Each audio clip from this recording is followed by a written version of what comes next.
Serial ये रिश्ता क्या कहलाता है में मित्तल ने दे दी है अरमान को धमकी। जी हाँ, यहाँ पर मित्तल समझ चुका है कि अरमान अभीरा मिलकर मायरा को बचाने की कोशिश कर रहे हैं और ये दोनों उसे बचा भी लेंगे, तो मेरी बेटी को इंसाफ कैसे मिलेगा।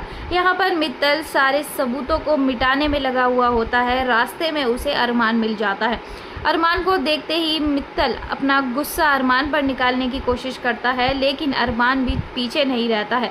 यहाँ पर वो मित्तल को खुलेआम चैलेंज कर देता है कि वो जल्द से जल्द महर की मौत का सच सबके सामने लाकर रख देगा और सबको ये बता देगा कि उसकी बेटी ने कुछ भी नहीं किया है, बल्कि खुद को बचाने के चक्कर में गलती से महर की जान चली गई है। यहाँ पर मित्तल अरमान से कहता है कि तुम्हें जो करना है कर लो, लेकिन मायरा को तो सज़ा होकर ही रहेगी, उसकी वजह से मेरी बेटी की जान गई है।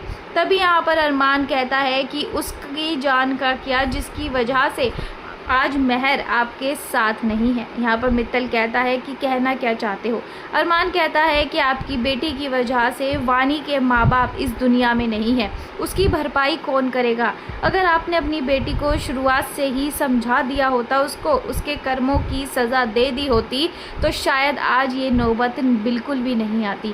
पर दोस्तों, यहाँ पर मित्तल कुछ भी सुनने और समझने को तैयार नहीं है। दोनों वहाँ से चले जाते हैं और अरमान अभीरा लग जाते हैं केस की तैयारी में, जिसमें वो पूरी कोशिश कर रहे हैं। वो दिन रात एक कर चुके हैं कि मायरा को कैसे बचाया जाए। यहाँ पर मायरा भी सबको सच बता चुकी है कि उसने महर को नहीं मारा। यहाँ पर हॉस्टल की एक लड़की इस केस में अभीरा की मदद करती हुई नज़र आएगी, क्योंकि उसने खुद अपनी आंखों से देखा था कि किस तरह से महर की जान गई थी। महर अब मायरा पर हमला करने वाली थी।